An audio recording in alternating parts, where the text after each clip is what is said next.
à tous, on se retrouve aujourd'hui pour une nouvelle vidéo. Ça fait très longtemps que je n'ai rien publié sur YouTube, mais comme vous pouvez déjà l'entendre, vous le savez certainement si vous me suivez sur le blog et puis sur Instagram et Facebook, que voilà, je suis devenue maman il y a quelques mois et depuis, il est vrai que je manque un peu de temps pour filmer, pour monter et pour écrire des vidéos, tout simplement.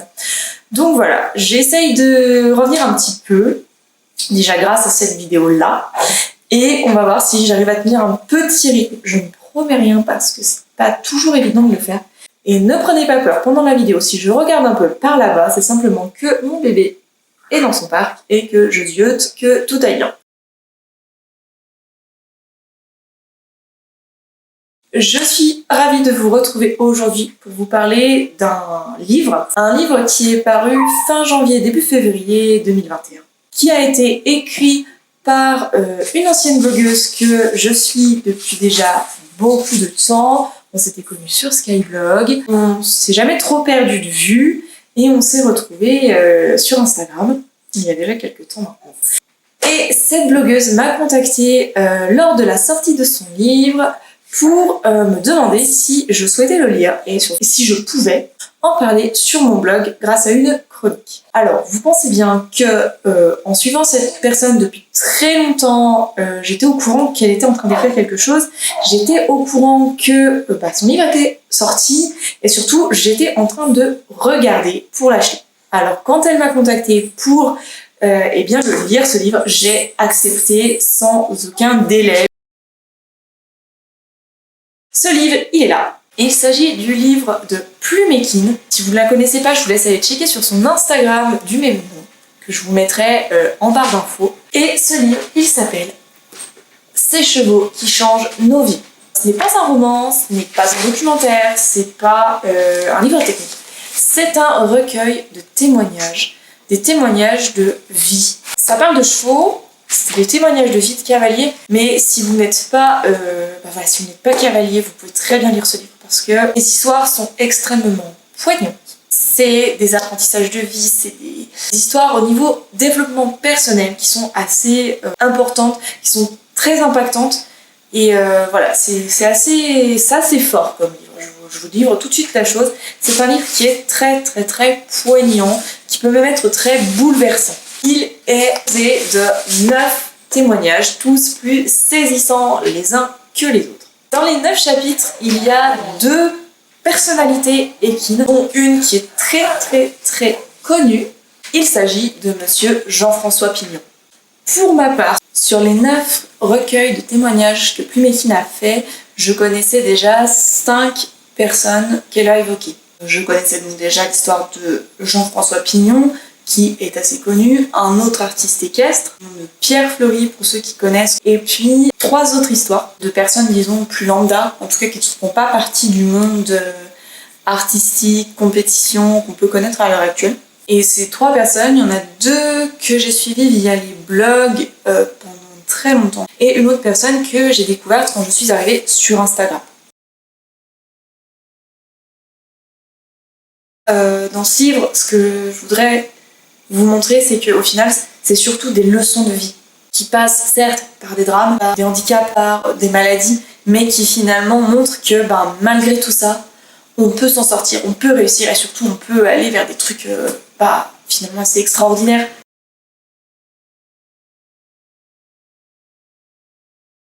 Dans toutes ces histoires, le point commun, c'est le cheval. Et le cheval, dans ces histoires, c'est pas l'animal décoration, l'animal prestige. C'est là, nous, le cheval qui est le déclencheur, qui est l'élément qui permet à ces personnes de tenir debout finalement, puis de se surpasser et de grandir et d'évoluer au-dessus de ce qu'ils étaient avant. Ce livre, il montre à quel point le cheval peut être un élément de développement personnel et combien il peut être important dans la vie des gens.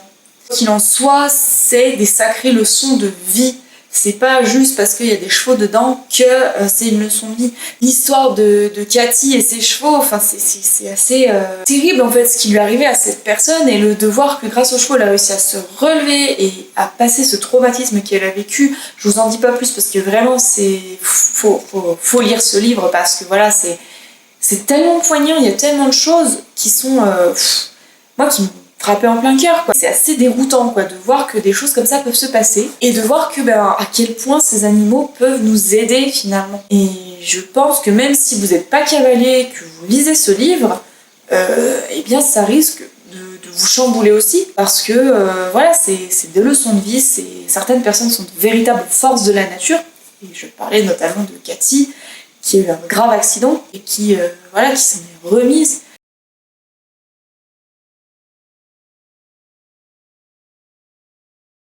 Je vais vous parler un petit peu plus en détail, j'ai donné des noms de personnes qui étaient dedans. Le livre, moi je vais vous dire quel est le chapitre qui m'a le plus marqué, le plus bouleversé, le plus... je sais pas quoi dire tellement ça m'a... Voilà, c'est vraiment le chapitre qui me revient en tête dès que je parle de ce livre. C'est le chapitre 5 qui parle de Daniel et de sa famille équine. Daniel, c'est une personne toute simple à la base. Cette personne, à l'âge de 12 ans, elle a pu commencer l'équitation, puisque dans les années 70, quand elle a commencé, c'était plus réglementé que maintenant, c'était différent. Et du coup, elle a pu commencer qu'à l'âge de 12 ans. Et de fil en aiguille, en grandissant, etc., elle est devenue propriétaire. Son père l'a beaucoup aidé et il a lui aussi tombé dans le virus et il a acheté son cheval aussi. Donc ils étaient à deux avec leurs chevaux. Ils ont fait pouliner leurs deux juments. Et de fil en aiguille, comme ça, elle s'est découverte une passion pour tout ce qui était génétique, etc. Donc du coup, elle s'est lancée en tant qu'éleveuse plutôt familiale. Et elle a sorti des chevaux qui étaient pas si mauvais que ça. Et qu'elle a pu faire tourner donc sous la selle de professionnels. Jusqu'à ce que des accidents arrivent, puisqu'ils avaient accueilli un cheval chez eux qui a créé un accident et qui malheureusement a entraîné le décès de la première jument de Daniel, et qui est allé découvrir d'autres chevaux de la même souche que cette jument. Elle est revenue avec la propre sœur de sa jument et une fille d'une de ses sœurs, et puis plus tard elle a essayé de récupérer la mère de sa jument. Ils ont racheté plusieurs chevaux, etc., etc. Elle a gardé effectivement le poulain de sa jument. De fil en aiguille, d'accident en accident, elle a dit stop, l'élevage c'est pas pour moi, mes chevaux, je veux pas j'en ai marre de les voir dans cet état-là. Elle ne les a pas vendus, poulain et jument, et elle a tant bien que mal essayé de trouver des pensions qui prenaient des chevaux vieillissants, puisqu'elle avait dû se séparer de sa maison, de son écurie où elle était. Les expériences n'ont pas été très concluantes, puisque un vieux cheval c'est une tondeuse, donc techniquement ça sert à rien, donc techniquement ça ennuie certains propriétaires de pension, et ils n'y font pas attention. Sauf que pour Daniel, c'était hors de question que ça continue comme ça. Elle a galéré pour retrouver des pensions qui soient correctes, chose qu'elle n'a pas réussi à faire. Et finalement, elle a réussi à se réinstaller, je crois, dans son écurie natale, celle où elle était au début. Et puis, elle a créé une association via laquelle elle a dispensé toutes ses connaissances à propos du vieux cheval, puisqu'évidemment, ces chevaux n'ont pas vieilli forcément correctement, entre syndrome de Cushing, fourbure, etc. Donc, elle a vraiment voulu partager toute cette expérience qu'elle avait accumulée avec ses chevaux, avec le monde qui l'entourait, puisqu'elle trouvait complètement anormal que le vieux cheval soit complètement délaissé et considéré il est vieux donc il est bon à rien. Non, c'est pas vrai, on peut s'en occuper, on peut le faire vieillir correctement, etc. Et de par tous les drames finalement qu'elle a vécu, elle a réussi à retirer quelque chose de très très positif. Et du coup voilà, c'était un témoignage de vie tellement poignant pour moi, j'ai trouvé ça, il m'a frappé ce témoignage. Peut-être parce que finalement il est assez similaire à ce que j'ai pu vivre, alors à une certaine échelle, mais finalement, puisque dans mon parcours, j'ai perdu beaucoup de chevaux de manière assez tragique, assez trop tôt finalement. Les chevaux que j'ai perdus étaient tous à moins de 15 ans. Enfin, techniquement parlant, voilà, tout ce parcours finalement, tous ces drames, quand on voit tout ce qui se passe dans la vie de Daniel, finalement ça se rapproche un peu de mon expérience aussi, et du coup ça m'a peut-être plus touchée.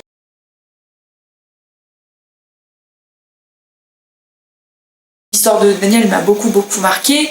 Il y a l'histoire de Laura aussi qui m'a fait revivre pas mal de trucs, que j'ai revu les images via nos blogs, etc. Ça m'a fait remonter pas mal de choses et j'ai compris aussi pas mal de choses maintenant par rapport à la direction qu'elle a prise. Donc c'était assez chouette. L'histoire de Marie Madec aussi qui est assez prenante parce que vu l'évolution qu'elle a prise, waouh, quoi, ça chamboule quoi quand on voit ce qu'ils ont été capables de se remettre en question. C'est assez fou. Je parlais tout à l'heure l'histoire de Cathy. Alors peut-être aussi celle-ci, elle me touche parce que c'était pas loin de chez moi.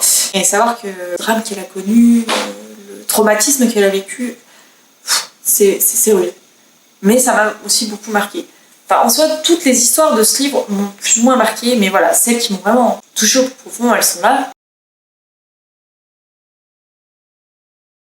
Effectivement, on peut trouver ce livre un peu sombre, mais il part du sombre pour aller à la lumière, et ça, je trouve ça assez fou qu'il puisse se remettre de cette manière-là. Fou sans l'être finalement, puisque c'est beau, c'est des leçons de vie, c'est touchant, c'est fort de savoir que ben oui, on peut passer complètement dans le sombre, on peut être dans le plus profond du trou, et puis réussir à se relever et à retrouver la lumière et à grandir finalement de toutes ces épreuves passées. Et je trouve ça c'est magnifique. Et en plus de ça, je trouve très très beau tout ce que ces personnes ont été capables de faire pour leurs chevaux et la façon dont ils les voient. Parce que c'est pas le cheval outil qui va les faire briller, non. Ils vivent pour leurs chevaux. Je pense à l'histoire de Cathy où elle a fait du spectacle équestre, elle fait ça en amateur, très clairement, c'est pas du tout son job. Elle remercie infiniment ses chevaux de l'avoir menée vers ça finalement. Ce qu'elle a fait pour leur plaisir et pour son plaisir à elle, puisque c'est tout intimement lié, l'a menée très haut. Et c'est ses chevaux qui lui ont permis d'être mieux, elle, dans sa peau, parce que l'accident qu'elle a eu, voilà, c'est pas simple. Hein. Et c'est pas le cheval outil pour la mettre elle en avant, c'est ses chevaux qui sont mis en avant, c'est pas elle. Et dans toutes les histoires c'est ça, parce que même Pierre Fleury qui était artiste équestre, qui montait très haut, qui avait des ambitions monstrueuses, et ben finalement il s'est arrêté pour le bien-être de ses chevaux, pour dire bah non, maintenant ça suffit, ils ont assez donné, c'est moi qui vais prendre ce que j'ai appris pour le dispenser aux autres. Et il est devenu plus ou moins coach je crois. Donc voilà, c'est ça qui est assez fou quoi finalement.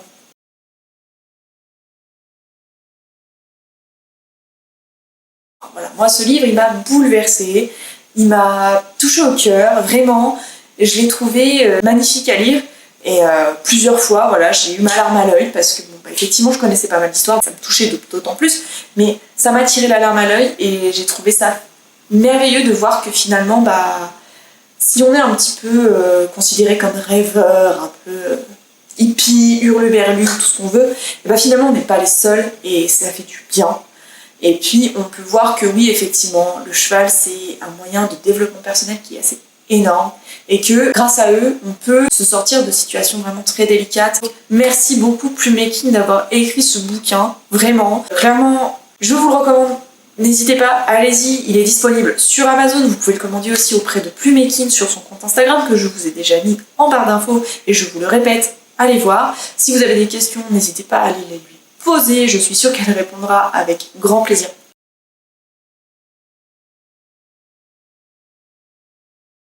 Pour terminer cette vidéo, je souhaitais vous lire 2 extraits de ce livre, issus du chapitre 8 et du chapitre 5. Chapitre 5, Daniel et sa famille d'équidés. Au jardin d'Urcando, la vie est douce pour les équidés. Pour Sabine et Nicole, les soigneuses, et moi-même. Nous rythmons la vie de nos pensionnaires comme nous l'entendons. Surtout, comme les chevaux nous le suggèrent. Depuis que mon troupeau entier a été déclaré souffrant de Cushing, je ne me contente plus des quelques recommandations bafouillées. Je mène mes propres recherches. Aider son cheval, ce n'est pas simplement lui administrer un comprimé par jour jusqu'à la fin de sa vie et rester passif face à son état qui se détériore. L'aider véritablement, c'est repenser à sa façon de vivre, de s'alimenter. C'est mettre le doigt sur toutes les sources de soutien potentielles. Poser des questions aux spécialistes de la nutrition, de la santé, mais médecine douce et conventionnelle. Mais attention, en explorant les méandres du web, il faut procéder à un tri d'informations, car il y a tant d'erreurs, de contradictions et même d'ignorance. Moi-même, au fil de mes investigations, je me rends compte que j'ai des chevaux depuis que j'ai 15 ans, mais que ce n'est qu'à 50 ans que je commence à connaître leurs besoins en profondeur. Chapitre 8. Ils sont tous les 3 mes piliers, mais je n'oublie pas les autres non plus. Nahir, le premier cheval de Manuel, et Boucan, son camarade entier de 7 ans, avec qui il a essayé l'équitation de travail. Autant dire qu'avec 6 chevaux à la maison, l'occupation ne manque pas. Les entretenir est un engagement de chaque jour. On ne peut pas partir quand on veut. Les vacances se passent à la maison. Pour rien au monde, je ne voudrais que cela change. Dès que je passe le pas de la porte, je suis dans leur monde. Celui-là même auquel je rêvais quand j'étais petite. Même quand j'ai fini de les nourrir ou de les monter, je retourne auprès d'eux. Colosso me suit partout. Il tire dans mon t-shirt, tandis que je déambule dans le pré pour m'assurer que tout le monde a ce qu'il lui faut. Chiens, chats, poules, pigeons. Il m'est impensable de concevoir ma vie sans mes animaux. Mes sorties en spectacle continuent uniquement si c'est à proximité de la maison. Je crois qu'à bientôt 37 ans, et après tous les événements éblouissants auxquels j'ai participé, la boucle est bouclée. Un chapitre de mon histoire se termine. Il est temps d'en entamer un autre. Dorénavant, j'ai juste envie de travailler mes chevaux pour les entretenir physiquement. Évidemment, poursuivre notre progression dans les figures de haute école ou me rapprocher de mes rêves comme celui avec Goloso, réussir à le faire changer de pied au temps. Grâce au talent de mes chevaux, j'ai accès à des découvertes infinies. À côté de cette fine équitation qui me captive, il y a les saveurs des balades que nous nous accordons, Manu et moi, presque 10 ans d'amour, sur le dos de nos fabuleux chevaux. Et aussi toutes les étoiles que j'ai dans les yeux après une séance photo. C'est un vrai don que détiennent les photographes pour appuyer sur le déclencheur au moment magique et ainsi nous gratifier d'images inoubliables qui font du bien à l'âme. Dire que tout cela a failli ne pas arriver, cet incendie aurait pu m'être fatal. Pourtant, j'ai survécu. Aujourd'hui, je sais que ce drame a donné tout son sens à mon existence. Pour continuer à vivre sans passer à côté de ma vie, il fallait que les chevaux me montrent la voie de la rédemption. C'est à eux que je dois d'être toujours là. Donc c'est les larmes aux yeux après le dernier extrait concernant l'histoire de Cathy qui me bouleverse toujours autant que je termine cette vidéo. J'espère qu'elle vous aura plu. N'hésitez pas à me faire savoir votre sentiment en commentaire si vous avez lu ou pas ce livre, si ça vous a donné envie de l'acheter ou tout simplement pour me dire votre ressenti. Voilà, je vous dis à tout bientôt dans une prochaine vidéo. Moi, je vous fais du gros bisou et je vous dis à tout bientôt dans une nouvelle vidéo. Salut!